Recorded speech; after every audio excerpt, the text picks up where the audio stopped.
I spent a lot of my career as a college president, and the one thing college presidents do is give speeches. And I'm going to try to keep this one short.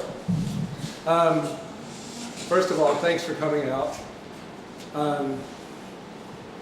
One of the jobs that I had as a college president was in the summer of, I think it was 1992, shortly after the fall of the Iron Curtain, I got a telephone call asking me if I was willing to be president of a new university in Bulgaria called the American University in Bulgaria, because they were wanting to change and become a Western country and get out from under the 50 years of communism. And the first thing I did was say yes, and then the second thing I did was go find an atlas and look up where Bulgaria was. And I found out that it was bordered on the east by Turkey and on the west by Serbia and on the north by Romania, all places that everyone wants to go vacation. And when I got there, we found that it was a very poor country. The main industry was sheep, and most of the people we know were shepherds. And the Bulgarians like to tell this story, that there was a man who had 3 sons. He was a shepherd, and when the sons grew up to be teenagers and got to be of age, they had to go off in the world and make their own way, because the flock that he had was only big enough to support one family.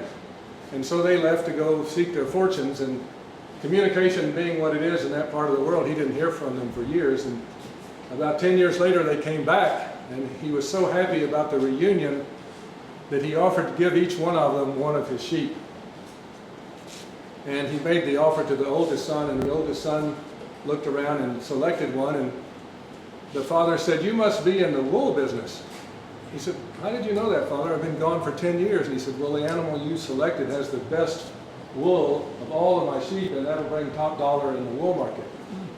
And then he offered the same offer to the second son, who made his choice. And the father said, "You must be in the meat business." He said, "Oh, that's amazing. After 10 years, how'd you figure that out?"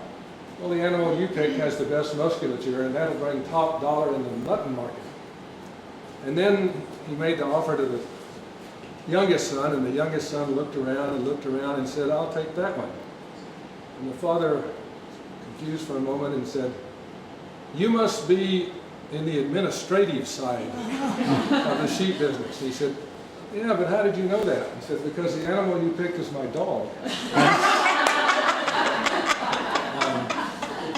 So the Bulgarians love that story because it sort of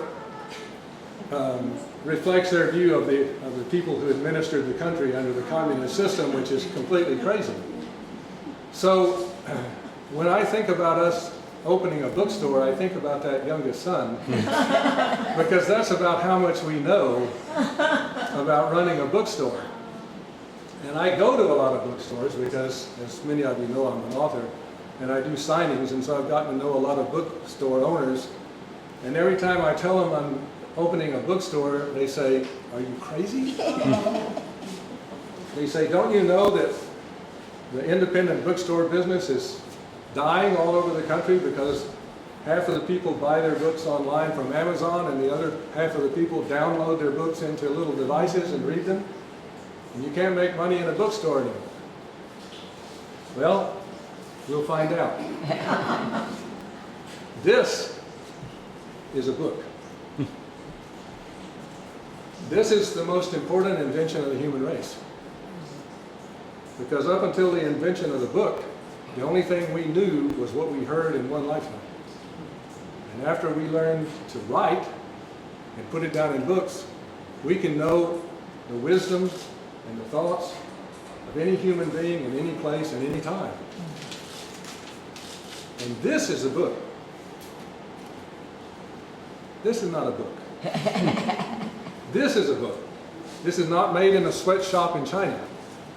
It's not got any dangerous chemicals in it. It doesn't have batteries. You don't have to be within distance of some kind of a tower or a cell to make it work. It's recyclable. You can mark in it. You can smell it. You can hold it. This is a book. And we hope that people will still be interested in books. So that's the book side of the business. This is actually the book of one of the people, it's one of the local authors that's going to read for us today. And the other part of the business is food. And guess how much more we know about running a restaurant than running a bookstore? Neither one of them. This is my wife, Lai, the co-owner.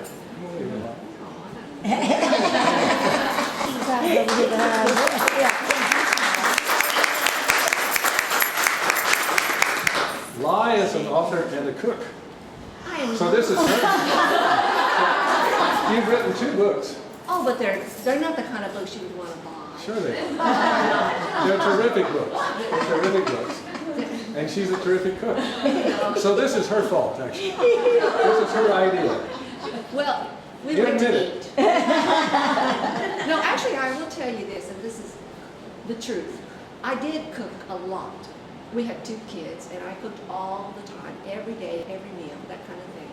Because my mother did that, right? So you always do what your mother did. And then, all of a sudden, somewhere along the line, when our kids are about 10 and 12, or whatever, he said, I think I'd like to learn how to cook.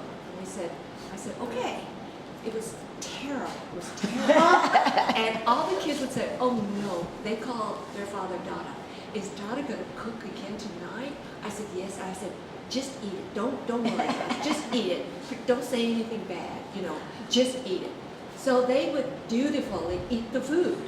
But honestly, over the years, I relinquished it to him because I don't cook anymore. She had a clever plan. She didn't care if the food was bad or not. Yeah, I just ate it. If he's willing to take over this task, why I'm not? gonna let him cook. No, we like to cook. We like to cook and we like to read, so Yeah. a bookstore and a restaurant. So we hope you enjoy it. It's just a little space, but it's something that we, Libby and the people that know me for a long time will realize it's taking him many years to decide what to do about the whole thing. And, the plan is his. So if it works, that's his plan.